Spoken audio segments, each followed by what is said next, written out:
Hello guys, welcome to my channel geography with Usha ma'am.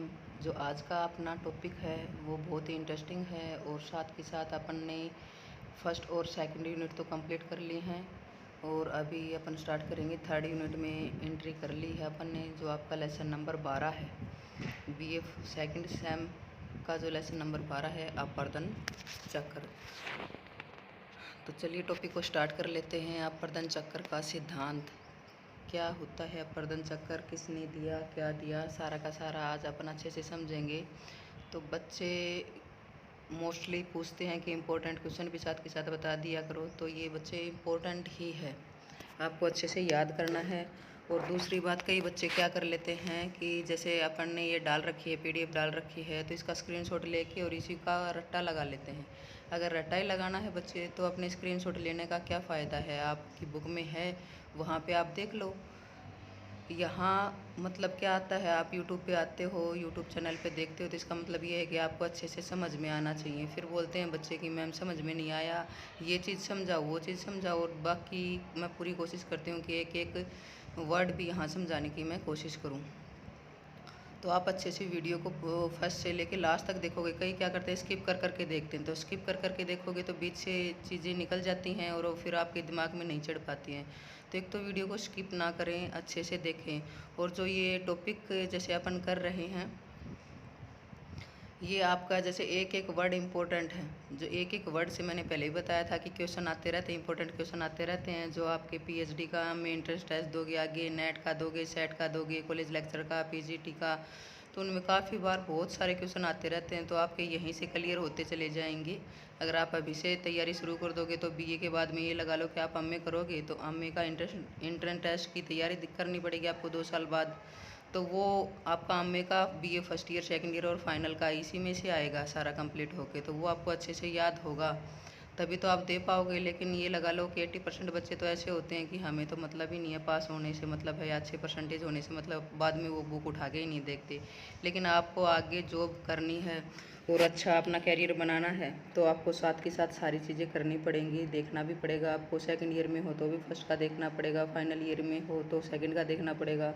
जो बच्चे तीनों ईयर की बुक देखते हैं उन्हीं का एमए इंट्रेंस टेस्ट क्लियर होता है। और एमए में प्रवेश लेते ही जब वो नेट वगैरह की तैयारी करते हैं तो एमए परिवेश में ही उनका नेट भी अच्छे से हो जाता है, क्योंकि वो सारी चीज़ें अच्छे से ध्यान से देखते हैं और याद करते हैं। तो चलिए, ऐसे तो वीडियो लंबी हो जाएगी, तो अपन स्टार्ट कर देते हैं अपना टॉपिक। ये इम्पोर्टेंट है भाई बच्चों, सारे अच्छे से याद कर लेना इनको और स्किप भी नहीं करना है। और साथ के साथ ये एक एक जो वर्ड है, ये सारी की सारी चीज़ें इंपॉर्टेंट है। मैंने बिल्कुल पॉइंट टू पॉइंट लिख रखा है इसमें पीडीएफ में।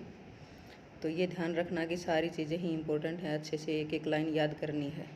ये बुक वाला चैप्टर नहीं, बुक वाला नहीं है कि बुक में तो बहुत सारा दे रखा है, उसमें से कुछ काट छाट कर ले। तो ये काट छाट करके ही अच्छे से सारी बुकों से देख के मैंने बना रखा है, ताकि आपकी मेहनत थोड़ी सी बच जाए, परेशानी बच जाए। जो अपवर्तन चक्र है उसका प्रतिपादक कौन था? विलियम मॉरिस डेविस है, यानी ये डेविस का अपवर्तन चक्र भी बोलते हैं इसको हम। तो ये इसने कब दिया था इस सिद्धांत को? ये आपका अमेरिकी विद्वान है। और जो डेविस ने इसने क्या किया था, उन कई बार क्वेश्चन आ जाता है कि इसने कब दिया था, 19वीं सदी के उत्तरार्ध में दिया था या कब दिया था। तो ये भी क्वेश्चन बन जाता है आपका। जो 19वीं सदी के उत्तरार्ध में यानी शुरुआत में ही प्रस्तुत कर दिया था इसने। जो सर्वप्रथम इसके ऊपर किसने बोला था, जो अपवर्तन के जो चक्कर है, सिद्धांत है, इसके ऊपर सबसे पहले जेम्स हटन ने पृथ्वी के इतिहास की चक्रीय व्यवस्था को लागू किया था और कहा था कि वर्तमान भूत की कुंजी, यानी आज जो वर्तमान है ये आने वाले जो भूत की क्या है, कुंजी है। क्योंकि पीछे से ही तो हम देख सकते हैं कि पीछे क्या चीज़ें हुई थी, उसी से हम आगे आकलन लगा सकते हैं। तो ये भी बहुत बार आता है, इंपॉर्टेंट क्वेश्चन है, बहुत बार आता रहता है कि वर्तमान भूत की कुंजी किसने कहा था? तो जेम्स हटन ने कहा था। फिर विख्यात कैसे हुआ? जो आपका चार्ल्स लेल हैं और प्लेफेयर हैं, इन्होंने जेम्स हटन के ही विचारों को आगे बढ़ाया और चार्ल्स लेल ने इसकी क्या किया, विस्तृत व्याख्या की और विश्व स्तर पर ख्याति दिलाई। और 1899 में अमेरिकी भूआकृति वैज्ञानिक डेविस ने हटन की चक्रीय, ये चक्रीय नहीं है भाई, चक्रीय है, ध्यान रखना है इसको, व्यवस्था को, कई बार एडिटिंग में हो जाता है दिक्कत, व्यवस्था को सैद्धांतिक रूप में प्रस्तुत किया। तो इस तरह डेविस का अपवर्तन चक्र का सिद्धांत किसको माना जाता है? अपवर्तन चक्र का सिद्धांत डेविस को माना जाता है, कई बार आ जाता है ये भी क्वेश्चन में। तो अब डेविस की बात ही कर रहे हैं तो इन्होंने और क्या क्या चीज़ें बताई थी, तो एक दो चीज़ें वो भी, क्योंकि आपके जीके में आते रहते हैं, क्वेश्चन में आते रहते हैं, तो वो भी मैंने एक दो साथ में जोड़ ली हैं इसके। आपके आ सकता है कि सरिता जीवन पूर्ण चक्कर किसने दिया, तो सरिता जीवन पूर्ण चक्कर किसने दिया, यानी सरिताओं के पूरे जीवन का, जब सरिताओं का, नदियों का उद्गम होता है, उद्गम से लास्ट तक का जो सफ़र होता है वो पूरा का पूरा चक्कर इन्होंने बताया था, प्रतिपादन किया था 1889 में। उसके बाद में जो डेविस का अपर्दन चक्कर है, इसको हम क्या बोलते हैं, दूसरी कई बार आ जाता है कि भौगोलिक चक्कर, तो बच्चे समझ नहीं पाते भौगोलिक चक्कर क्या होता है। अपर्दन चक्कर को ही हम क्या बोलते हैं, भौगोलिक चक्कर के नाम से जाना जाता है। तो भौगोलिक चक्कर अब क्या होता है, ये भौगोलिक चक्कर का मतलब क्या होता है, तो यहाँ समझने की कोशिश करेंगे। जो भौगोलिक चक्कर समय की वह अवधि है जिसके अंतर्गत एक उत्थित भूखंड, यहाँ उत्थित भूखंड को आप हिमालय ले सकते हो, उत्थित भूखंड अपर्दन के प्रक्रम द्वारा, यानी जो भूखंड आपका हिमालय है वो उठा हुआ है, वो अपर्दन के प्रक्रम के द्वारा, यानी अपर्दन के कारण, जैसे नदियों से भी अपर्दन होता है, बारिश से भी, वायु से भी, जो भी कारण है अपर्दन के प्रक्रम द्वारा क्या होता है, प्रभावित होकर एक आकृति विहीन मैदान में बदल जाता है। तो आपका डेविस बताना चाहता है कि जो आज जहाँ पे हिमालय है वो एक टाइम रहता है, क्योंकि ये तो है नहीं कि 2-4 महीने या 2-4 वर्षों में लाखों करोड़ों वर्ष लग जाते हैं इन चीज़ों में। जब ऊपर से इनका कटाव होता रहेगा तो ये क्या किस में कन्वर्ट हो जाएंगे, धीरे धीरे समतल विहीन मैदान में, यानी उबड़ खाबड़ धरातल बचेगा थोड़ा बहुत, ये सारा का सारा समतल हो जाएगा। कहाँ जाता है ये सारा का सारा, जब आप नदियाँ आती हैं और कहाँ आपका डेल्टा बनाती हैं, समुद्र में, यानी इनके तलछट को कोई आपके मैदानों में बिछा दिया। जैसे अपनी गंगा नदी है, गंगा नदी ऊपर से आती है तो उपजाऊ मिट्टी लेके आती है, जलोढ़ मिट्टी होती है, उसकी परत बिछा देती है नई मैदानों में, वो भी तो ऊपर से ही कटाव करके आया हुआ है। फिर जो बचा हुआ भाग होता है वो आगे जब डेल्टा बनाती है आपका बंगाल की खाड़ी में, तो वहाँ समुद्र में नीचे जमा हो जाता है। तो ये पूरा चक्कर है। वहाँ से जब क्या हो जाता है, दबाव बढ़ जाता है, तो वो भी खिसकती है किधर, जहाँ आपकी हिमालय हैं, यानी हिमालय की तरफ। एक आपने ये चीज़ें डिस्क्रिप्शन में मैं डाल दूँगी, एक अपनी वीडियो पहले भी आई थी समस्थिति सिद्धांत, उसमें पूरा चक्कर बता रखा था कि भाई कैसे ये पृथ्वी अपने हिसाब से पूरा रिसाइकल कैसे बना रहता है। तो यानी फिर पहाड़ ऊपर उठते हैं, उसने बताया था कि पहाड़ ऊपर उठते रहते हैं। तो इसमें ऊपर उठने की कोई चीज़ आगे अपन अच्छे से समझेंगे डेविस का। यानी अभी यहाँ पे आपको देखना है कि भौगोलिक चक्कर का मतलब क्या है, कि कोई भाग ऊपर उठ गया और अपर्दन के कारण प्रभावित होकर वो किस में कन्वर्ट हो गया, आकृति विहीन, यानी उबड़ खाबड़ धरातल में बदल गया। लास्ट में वहाँ क्या बच जाता है, कोई भी पहाड़ नहीं होता, उत्थित समप्राय मैदान नहीं होता, वहाँ पे उबड़ खाबड़ धरातल में तब्दील हो जाता है। जिसको डेविस ने क्या कहा, ये भी कई बार आ जाता है कि पेनिप्लेन क्या होता है, या फिर पेनिप्लेन किसने दिया था ये शब्द, तो डेविस ने दिया था, जिसका मतलब क्या होता है, समप्राय मैदान। इसके बाद में जो डेविस का सिद्धांत है ये किसके ऊपर निर्भर है, ये समय के ऊपर निर्भर है। कैसे है, क्या है, सारा डायग्राम के अकॉर्डिंग अपन देखेंगे, इसमें बार बार समझेंगे, आपको अच्छे से समझ में आ जाएगा। समय निर्भर क्यों बताया गया है ये भी आपको बताएंगे। देखो, क्योंकि इसमें अवस्था पर अधिक बल दिया गया है और डेविस के अनुसार स्थल रूपों के समय के संदर्भ में क्रमिक परिवर्तन होता रहता है, यानी जब टाइम बदलता रहता है तो उसके अनुसार क्या है, उसमें परिवर्तन। ये तो आपको भी पता है कि परिवर्तन होता रहता है। आप भी जहाँ थे, जब बचपन में आपने देखा होगा, यानी अपन यहाँ का, अपने हरियाणा में ही जहाँ अपन रहते हैं यहीं का आप माहौल लगाओगे, जहाँ आप आस पास में रहते हो, तो आप पीछे मुड़ के देखो कि आप छोटे थे तब क्या चीज़ें थी, और अब आप 15-20 साल बाद में देखते हो तो वहाँ कितना डेवलपमेंट हुआ है, क्या चेंज हुआ है। जैसे पहले अपने हरियाणा में इधर अपन मानते हैं कि बालू मिट्टी थी, तो ये पहले टिब्बे हुआ करते थे बालू मिट्टी के, बहुत बड़े बड़े, अब तो बिल्कुल समतल हो गया, सारी चीज़ें समतल हो गई, बहुत चेंज हो गया। तो समय बदलता जाता है और सारे परिवर्तन होते जाते हैं। तो ये सारे एक एक लाइन इम्पोर्टेंट है, ये ध्यान रखनी है, कोई भी आपके स्किप नहीं होनी चाहिए। तो डेविस के अनुसार, एक ये भी कई बार क्वेश्चन में आ जाता है कि डेविस के अनुसार जो स्थल रूपों में 3 चीज़ें इसने बताई, संरचना, प्रक्रम और अवस्था का प्रतिफल होता है। इसको डेविस के त्रिकट भी कहा जाता है। कई बार आ जाए कि डेविस के त्रिकट कौन से हैं या क्या हैं, तो संरचना, प्रक्रम और अवस्था होते हैं, क्योंकि इसी के ऊपर आधारित है इसका सारा का सारा ये अपर्दन चक्कर, इसलिए इसको त्रिकट भी कहा जाता है। तो इसका उद्देश्य क्या था, डेविस का उद्देश्य था कि स्थल रूपों का क्रमबद्ध और जननिक वर्गीकरण प्रस्तुत करना। अब आ जाते हैं आधारभूत तथ्य। तो यहाँ से अपन इमेजिन करना शुरू करेंगे। आधारभूत तथ्य से आपके माइंड में बिल्कुल छप जाएगा और बिल्कुल भी आप कभी भूलोगे भी नहीं। तो आपने साथ के साथ मैं बोलूँ वैसे वैसे इमेजिन करना है। तो आप मान लो कि एक ऐसी जगह पे खड़े हो जहाँ से आप देख रहे हो सामने तो बिल्कुल समतल मैदान दिखाई दे रहा है। दूर दूर तक क्या दिखाई दे रहा है? समतल मैदान दिखाई दे रहा है। यहाँ से इमेजिन करना है आपने। जो डेविस का अपरदन चक्कर की जो प्रक्रिया है वो एक समतल मैदान से प्रारंभ होती है, यानी यहाँ से डेविस का स्टार्ट होता है। डेविस कहता है कि एक समतल मैदान है जिस पर अंतर्जात शक्तियाँ कार्य करती हैं। ये आप लोगों को भी पता, अपने पीछे पढ़ा भी था, प्लेट विवर्तनिकी में पढ़ा था। अंतर्जात शक्तियों के कारण ही कोई भाग ऊपर उठता है, कोई भाग नीचे धंसता है। यानी जो आपका धरातल है इसके नीचे जो शक्तियाँ कार्य करती हैं उनको क्या बोलते हैं? अंतर्जात शक्तियाँ। और बाहर कार्य करती हैं उनको बहिर्जात शक्तियाँ। तो आपने देखना है कि बहुत सारा आपका समतल मैदान है, उसमें उसके नीचे अंतर्जात शक्तियाँ कार्य कर रही हैं। उसके बाद में क्या है? जो स्थल रूप है अंतर्जात और बहिर्जात कारकों की पारस्परिक क्रिया का प्रतिफल बना हुआ है। ये प्रतिफल कैसे बना हुआ है ये आगे डिस्कस करेंगे अपन। यानी अंतर्जात बल भी लगेंगे। पहले ये बोल रहा है कि डेविस पहले अंतर्जात बल लगेंगे, उसके बाद में तीव्र गति से यानी तेज़ गति से क्या होगा? कोई उत्थित भूखंड यानी भूखंड ऊपर उठेगा। तो इसका आप एग्जांपल ले सकते हो, अपना हिमालय ले सकते हो, या फिर अपनी हरियाणा में देखते हो तो अरावली की पहाड़ियाँ हैं, इनको भी आप ले सकते हो। और जिनके आसपास से पहाड़ियाँ निकली हुई हैं वहाँ वो भी देख सकता है कि बचपन में कितनी ऊंची हुआ करती होंगी, कितनी थी, और अभी किसी भी कारण लगा लो ये अब कितनी कटी फटी हो चुकी होंगी, कोई अपरदन के कारण या फिर दूसरे कारण। जैसे पत्थर भी यहाँ से निकालते हैं, यहाँ खाने वगैरह लगाते रहते हैं। तो अपना अरावली का पर्वत ले सकते हैं बच्चे इमेजिन में। जब इमेजिन करेंगे तो उसमें बहिर्जात शक्तियाँ का मतलब क्या होता है? यानी अपरदन के कारण जो कटाव होता है, जैसे कुछ नदियाँ कटाव करती हैं अपनी तली को भी रगड़ते हुए चलते, बड़े बड़े जब बहाव इतना तेज़ गति से होता है तो वो बड़ी बड़ी शिलाखंडें भी नीचे लेके आ जाती हैं। तो इतना कटाव करती हैं ऊपर से, इतना बहुत ही ज़्यादा। और हिमनदियाँ होती हैं, वो हिमनदियाँ भी जब ऊपर से दबाव बढ़ता है तो हिमनदी भी अपनी तली को भी बराबर को भी वो नीचे की तरफ खिसकती है। हिमनदी वो भी अपना जो हिम होती है वो भी नीचे तोड़ती फोड़ती हुई चट्टानों को नीचे ले आती है। तो ये एक तरह से ऊपर अपरदन ही हुआ ना, कटाव होता है, हो रहा है। तो उसको हम क्या बोलेंगे? बहिर्जात बल।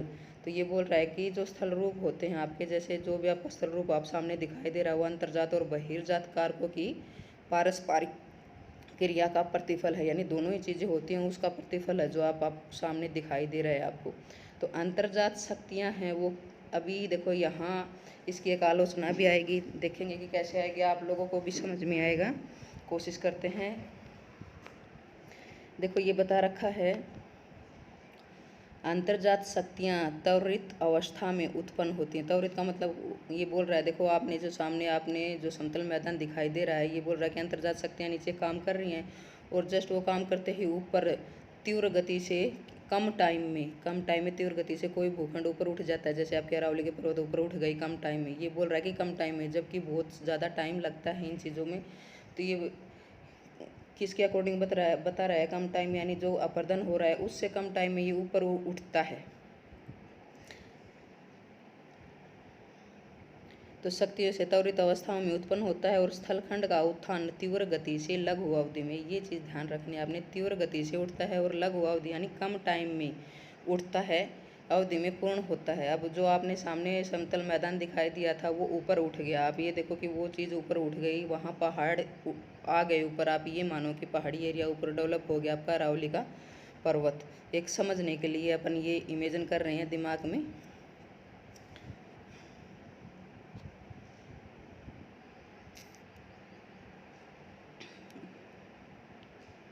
एक मिनट अभी।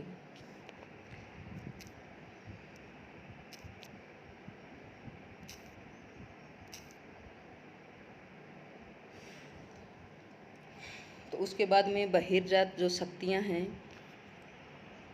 बहिर्जात शक्तियों का मतलब क्या हो गया? अपरदन के कारक है, अपरदन के कारक है, यानी जो भी चीज़ कटाव करती है, कोई भी चीज़ कटाव करती है, जैसे नदियाँ करती हैं, हिमनदी करती है, वायु करती है, वो कारक होते हैं कटाव के। जो अपर्दन के कारक व अंतर्जात शक्तियों के समाप्त होने पर ही अपना कार्य प्रारंभ करते हैं। ये इसकी एक आलोचना में भी आता है। क्यों आता है अभी इसको देखेंगे। ये क्या बोल रहा है एक बार समझने की कोशिश करो। जो बहिर्जात शक्तियाँ, आप इमेजिन करो कि बहिर्जात शक्तियाँ यानी जो कटाव हो रहा है उसका किसी भी कारण हो, चाहे वो नदियों द्वारा हो, हिमनदी द्वारा हो, वायु द्वारा हो, कैसे भी उस पहाड़ का कटाव हो रहा है, उस उत्थित भूखंड है उसका कटाव हो रहा है, ठीक है। तो वो बोल रहा है कि ये कटाव कब शुरू होता है। ये कटाव ये बोल रहा है कि पहले तो वो भूखंड खड़ा हो जाता है, तब तक कटाव नहीं होता, अपर्दन नहीं होता। जब वो खड़ा हो जाता है उसके बाद अपर्दन होता है। तो आप इमेजिन करो जो अपना हिमालय है, तो हिमालय ये तो है नहीं कि 1 साल में 2 साल में ऊपर खड़ा हो गया, इसको भी लाखों वर्ष लग रहे हैं, ऊपर खड़ा होने में लग रहे हैं ना। तो क्या लाखों वर्ष तक बारिश नहीं आएगी, नदियाँ इसके ऊपर से बहेंगी नहीं, या फिर हिमनदी नहीं आएगी, वायु नहीं बहेगी, जो इसका कटाव नहीं होगा, क्योंकि लाखों करोड़ों वर्ष में ये ऊपर उठा है। तो ये वेट थोड़ी ना करेगा, अपर्दन वेट थोड़ी ना करेगा कि कब ऊपर उठित जो भाग है इसका, उत्थित भूखंड है, वो ऊपर उठेगा और उसके बाद में वो ऊपर उठने के बाद में ये बोल रहा है कि अपर्दन होगा। तो ये आप लोग भी पढ़ते आए हो, आप लोगों को भी इतना तो नॉलेज है कि ये चीज़ तो नहीं है। आज भी आपको बताया जाता है कि हिमालय आपका अभी भी ऊपर उठ रहा है, तो क्या इसमें अपर्दन नहीं हो रहा है। अपर्दन हो रहा है ना, सारी चीज़ों का अपर्दन हो रहा है। और बाकी आगे अपन पढ़ेंगे कि नदियों का अपर्दन से बनी स्थलाकृतियाँ, हिमनदी से बनी स्थलाकृतियाँ, आगे आपके इसी में चैप्टर हैं। तो ये एक आलोचना थी, समझ में आ गया आप लोगों की। उसके बाद में स्थल रूपों का स्वरूप पर्यावरणीय दशाओं में परिवर्तन के अनुरूप होता है और ऊर्जा निरंतर चक्कर के विकास के साथ, यानी जो चक्कर का विकास है उसके विकास के साथ साथ क्या होती है, घटती जाती है। यानी जब ऊर्जा बहुत ज़्यादा होती है, जब उसका जो उत्थित भूखंड है वो ऊपर उठता है तो ऊर्जा ज़्यादा होती है। उसके बाद में क्या है, विकास के साथ साथ वो जब उसका विकास हो जाता है उसके साथ साथ ऊर्जा घटती चली जाती है और अव्यवस्था में निरंतर वृद्धि होती रहती है।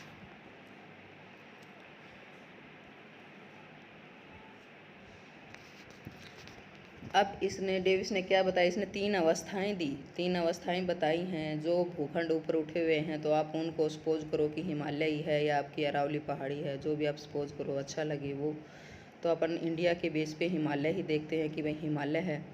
तो हिमालय ऊपर उठा हुआ है, उसकी 3 अवस्थाएं बताई कि फर्स्ट स्टेज में क्या है, सेकंड में क्या है और थर्ड में क्या है। तो डेविस ने बताया कि जो ये देखो, डेविस ने बताया कि स्थलाकृतिक ढाल में परिवर्तन का परिणाम है। इसको समझने के लिए देखो इसने बता रखा है कि जैसे जो उत्तर ढाल होता है वो परिवर्तन होके क्या हो जाता है, लंबवत ढाल में कन्वर्ट हो जाता है। तो एक बार इसको देख लेते हैं। उत्तर ढाल क्या होता है, जैसे ये कोई पहाड़ी एरिया है तो ये ऊपर पर्वत है, तो ये पर्वत ऐसे ऊंचा उठा हुआ है और ये इसकी पहाड़ी है। तो ये ऊंचे उठे हुए भाग को हम क्या बोलेंगे, उत्तल। इसको हम बोलेंगे उत्तल। और अवतल तल कैसा होता है, जब ये बोल रहा है कि उत्तल तल क्या हो जाएगा, यहाँ पे इसके कटाव होगा, यहाँ कटाव होगा, तो ये कटाव होके किस में परिवर्तित हो जाएगी, लंबवत ढाल में परिवर्तित हो जाएगी, ऊपर से कट जाएगा, यानी अपर्दन हो जाएगा इसका।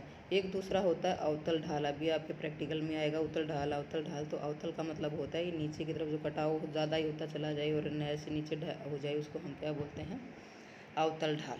तो ये 2 होते हैं। इसके बाद में ये देखो इसने बता रखा कि यू आकार की घाटी। यू आकार की घाटी क्या है, तो पहले तो होती है वी आकार की घाटी। जैसे आपके इसमें देख रखो आप, अवस्था देखो इसमें अवस्था में है जो यू आकार की घाटी होती है। जैसे ये कोई यू आकार की घाटी है, सबसे पहले वी आकार की घाटी होती है, फिर यहाँ इसके क्या हो जाता है, पास पास से कटाव हो जाता है, अपर्दन होके क्या हो जाता है, यू आकार में कन्वर्ट हो जाता है। और लास्ट स्टेज आ जाती है इसकी, तो ये क्या हो जाती है, वृद्धि यू आकार की नहीं, यानी और भी ज़्यादा बड़ी यू आकार में तब्दील हो जाती है। तो इसमें यू आकार की किस में परिवर्तन हो जाएगा, ग्रेट यू आकार में। और डेविस का अपर्दन चक्कर स्थलखंड के उत्थान के साथ प्रारंभ होता है। स्टार्टिंग में अपन ने देखा था ये कि इसका डेविस का अपर्दन चक्कर कहाँ से स्टार्ट होता है, समतल मैदान से स्टार्ट होता है। वहाँ आंतरिक शक्तियाँ काम करती हैं और कम टाइम में तीव्र गति से उत्थान होता है। तो उत्थान प्रारंभ हो जाता है। उत्थान की अवधि छोटी होती है और जब तक उत्थान चलता है अपर्दन का आरंभ नहीं होता, यानी वेट करते हैं आपके जो आपके मेघ लगा लो, बारिश होती है या नदियाँ बहती हैं पहाड़ों से या फिर हिमनदी है, कोई भी चीज़ है, वो वेट कर रही हैं कि कब ये उत्थान होगा और कब हम बरसेंगे। तो ये एक आलोचना भी है, अभी पीछे डिस्कस भी किया था, क्योंकि अभी भी तो आपके पहाड़ ऊपर उठ ही रहे हैं और क्या अभी इसमें अपर्दन नहीं हो रहा है, पहाड़ों पे अपर्दन हो ही रहा है। बारिश से लगाओ, नदियों से, वायु से, किसी भी कारण सारा का सारा अपर्दन होता रहता है हिम नदी द्वारा। तो ये एक आलोचना में भी आप लिख सकते हो इसको। तो उत्थान समाप्त होते ही, यानी उत्थान समाप्त होगा तब वो सारी चीज़ें काम करेंगी। अपर्दन की नदियाँ भी बहेंगी, बारिश भी होगी, वायु भी, हिम नदी भी तब काम करना शुरू करती हैं।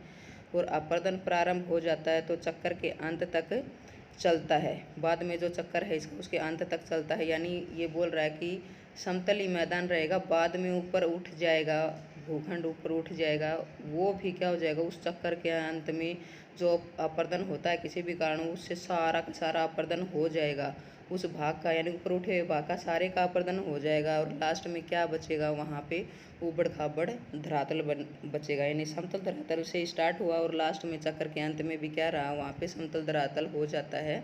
सब चीज़ों का कटा हुआ अपर्दन हो जाता है। तो उत्थान समाप्त होते ही अपर्दन प्रारंभ हो जाता है और जो चक्कर के अंत तक चलता है। और इस उत्थान पर क्या रहेगा साथ साथ नहीं, इस तरह उत्थान परत के साथ साथ नहीं चलते। ये देखो इसके अंदर जो आपको दिखा रखा है ऊपर, थोड़ा सा इसको देख लेते हैं, डायग्राम में समझने की कोशिश करते हैं। ये आधार तल, इसको बेस लेवल बोलते हैं कि ये इसका बेस लेवल है, ये पहाड़ी एरिया है ऊपर की तरफ। इसके बाद में ये जल विभाजक का मतलब आप लोगों को पता ही है कि नदियों के बीच में ऊपर उठे हुए भाग को हम क्या बोलते हैं, जल विभाजक बोलते हैं। तो सबसे पहले वहाँ जब जल नीचे गिरता, पहाड़ों से नीचे गिरता है जल, तो वी आकार की घाटी बनाता है, यानी नीचे की तरफ स्टार्ट करता है जल, क्योंकि तेज़ गति तीव्र गति से आएगा और वो नीचे कटाव करेगा तो क्या होगा, वी आकार की घाटी में तब्दील हो जाता है। तो ये इसकी प्रथम अवस्था है। प्रथम अवस्था में वी आकार की घाटी बनती है। और जब अवस्था दूसरी आ जाती है तो ये किनारे हैं इसके, यहाँ भी क्या हो जाता है, इन किनारों पे और बीच वाली एरिया है यहाँ, ये यानी ये वाला एरिया क्या हो जाता है, वी आकार किसमें तब्दील हो जाएगा, यू आकार में तब्दील हो जाएगी। देखो द्वितीय अवस्था में देखो ये चारों तरफ एरो का निशान है ना, एरो का निशान में क्या हो गया, पहले वी आकार की घाटी थी जिसको घाटी गर्तन बोलते थे। जितनी घाटी नीचे की तरफ जाती जाएगी उसको हम क्या बोलेंगे, घाटी गर्तन। वी आकार की घाटी और भी नीचे कटाव होता जाएगा तो उसको क्या बोलते हैं, कई बार क्वेश्चन आ जाता है क्या होता है घाटी गर्तन। तो वी आकार की घाटी में यानी तली में वी शेप है उस तलीम को और भी काटती रहती है, यानी अपर्दन होता रहता है उस भाग का, तो उसको घाटी गर्तन बोलते हैं। और जब साइडों से भी अपर्दन होने लगता है वी आकार की घाटी का, तो वो किस में तब्दील हो जाती है, पार्श्व की यानी किनारों का और अपर्दन होता है तो किस में तब्दील हो जाती है, वी आकार की घाटी में। इसके बाद में एक थोड़ा सा समझने की कोशिश करेंगे, ये इम्पोर्टेंट है इसका, ये इस चित्र के द्वारा अपन डायग्राम के द्वारा समझेंगे कि क्या बताना चाह रहा था, वही चीज़ें अपन बार बार करेंगे।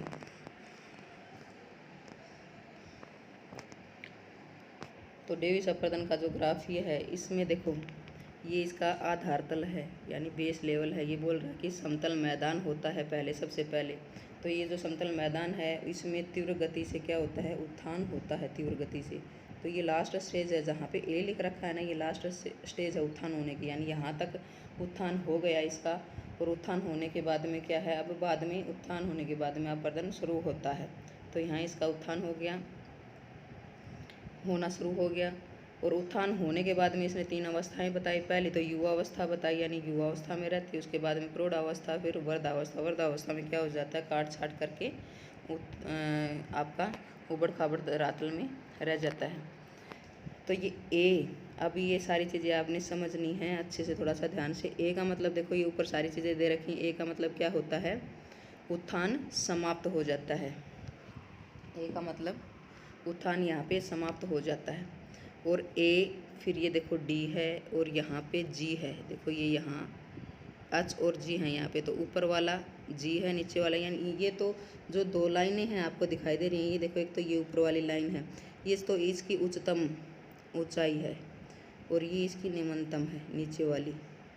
इसके ऊपर दोनों के ऊपर चलते चलेंगे, थोड़ा सा इसको काट दे आपको अच्छे से दिखाई दे। ये देखो ए डी और ये नीचे देखो जी, यहाँ पे जी है। ये क्या दर्शा रहा है, ऊपरी वक्र का निरपेक्ष उच्चावच। निरपेक्ष उच्चावच का मतलब होता है जो इसकी उच्चतम ऊंचाई है, उच्चतम यानी सबसे ज़्यादा ऊंचाई है, उसको हम क्या बोलेंगे, निरपेक्ष उच्चावच। ठीक है, तो निरपेक्ष उच्चावच ऊपरी वक्र का जो निरपेक्ष उच्चावच है ये। उसके बाद में ये बी, ये ई और ये अच नीचे, ये क्या है, ये इसका सापेक्ष उच्चावच है यानी निचला वक्र है। अब ए यहाँ पे है ए और सी, ए और सी क्या हैं, अधिकतम निरपेक्ष उच्चावच, यानी यहाँ पे तो सभी को पता है कि उच्चतम है, तो ये उच्चतम का मतलब क्या हो गया, ये यहाँ पे सबसे ज़्यादा आपका क्या है, निरपेक्ष उच्चावच, अधिकतम निरपेक्ष उच्चावच है। यहाँ कटाव नहीं हुआ है, यहाँ ए के ऊपर अभी बंद ही हुआ है इसका उत्थान, तो यहाँ निरपेक्ष उच्चावच अधिकतम होगा। फिर है डी और ई, तो डी और ई का मतलब क्या हो गया, अधिकतम सापेक्ष उच्चावच। ये बीच का जो एरिया है, ये और ये उच्चतम ऊंचाई थी, ये निम्नतम थी, तो इसके बीच का एरिया, इसको हम क्या बोलते हैं, अधिकतम सापेक्ष उच्चावच। उसके बाद में ये देखो ए आर और आर आर का मतलब क्या होता है, निरपेक्ष उच्चावच और सापेक्ष उच्चावच। ये इंग्लिश के वर्जन है। इसमें निरपेक्ष का मतलब होता है एब्सोल्यूट रिलीफ और आपका सापेक्ष का होता है रिलेटिव रिलीफ। तो इसलिए इसको आर आर और ए आर में ये समझेंगे कि आर आर क्या होता है और ए आर क्या होता है। तो सबसे ज़्यादा अधिक, एक बार इसको डिलीट कर लेते ताकि आपको अच्छे से समझ में आ जाए, दोबारा से फिर समझते हैं अपन।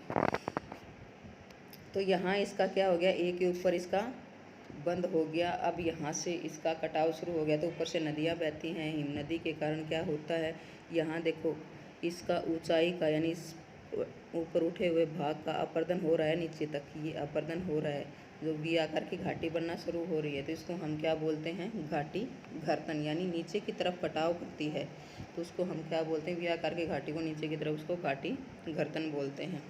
तो घाटी घर्तन।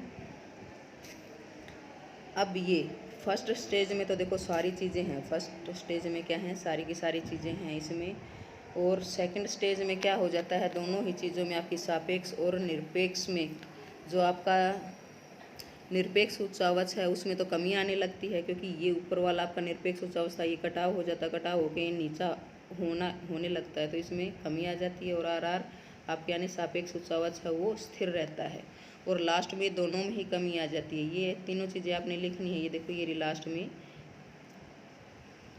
ए आर और आर आर निरंतर कमी, यानी ये इसका क्या हो जाता है, पूरे भाग का अपर्दन हो जाता है, और लास्ट में कटी छटी आकृतियाँ बच जाती है।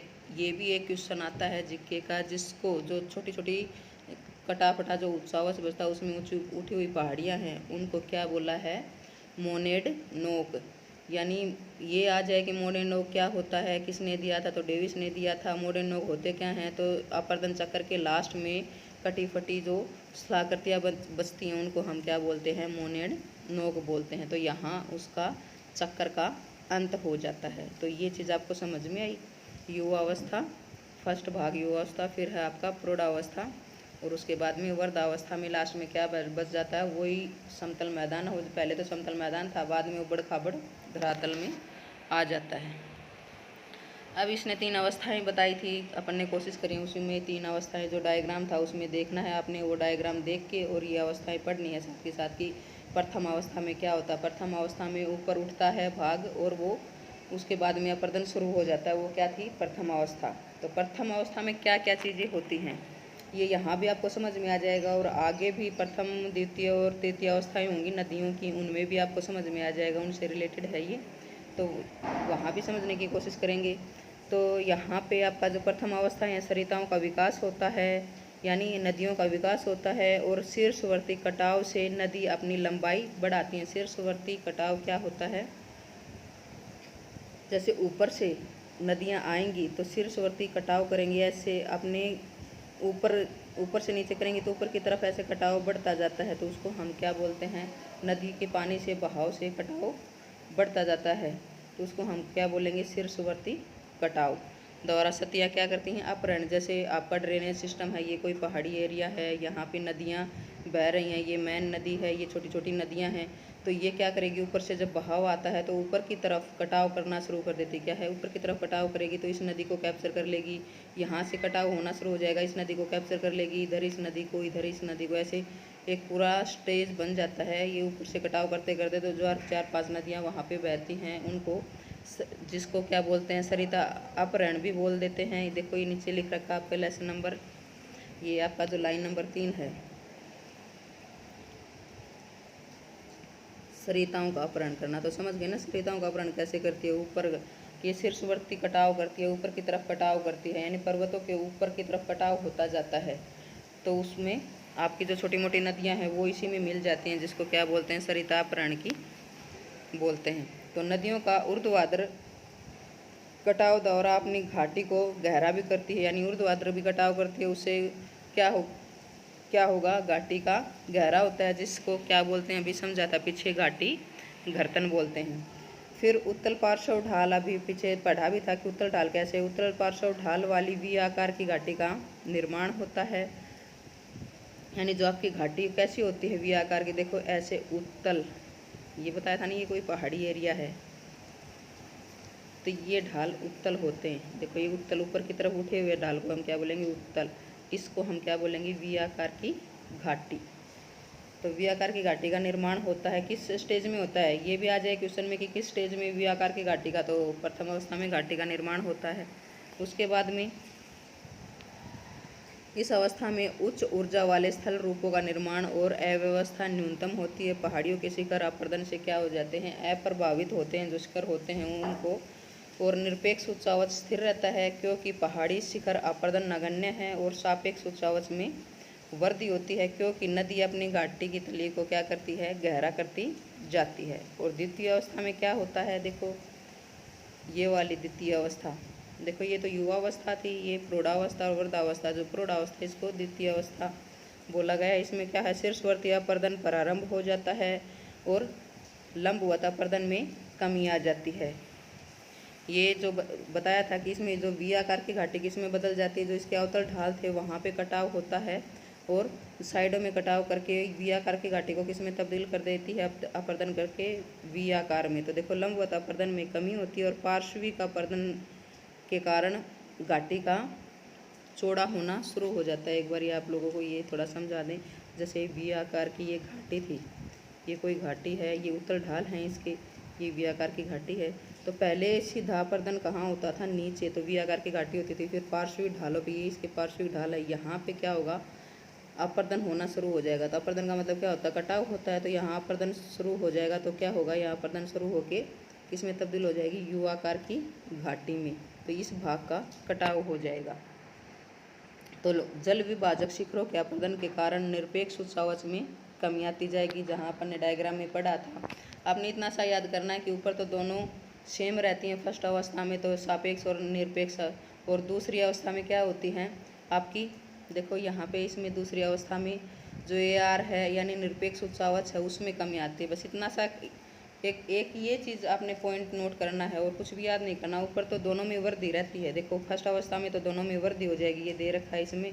और बस जो सेकंड अवस्था उसमें आपको इतना सा याद करना है, जो निरपेक्ष उच्चावच है उसमें कमी आती है और स्थिर है। लास्ट वाले में तो कमी निरंतर, दोनों ही कमियाँ हैं।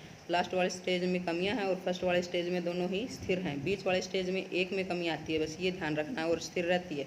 आर स्थिर है, ए आर में कमी है।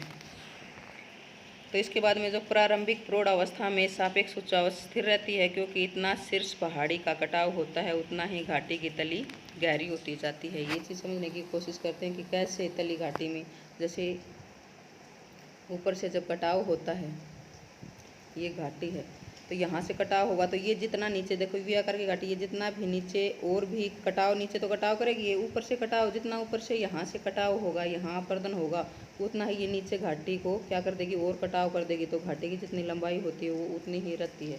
तो नीचे ये बताने की कोशिश करी गई है कि प्रौढ़ अवस्था में सापेक्ष उच्चावच स्थिर रहती है, क्योंकि जितना शीर्ष पहाड़ी का कटाव होता है उतना ही क्या है, घाटी तली को गहरा कर लेते हैं, यानी तली में भी तो कटाव होगा उतना ही वो तली में गहरा कर लेती है।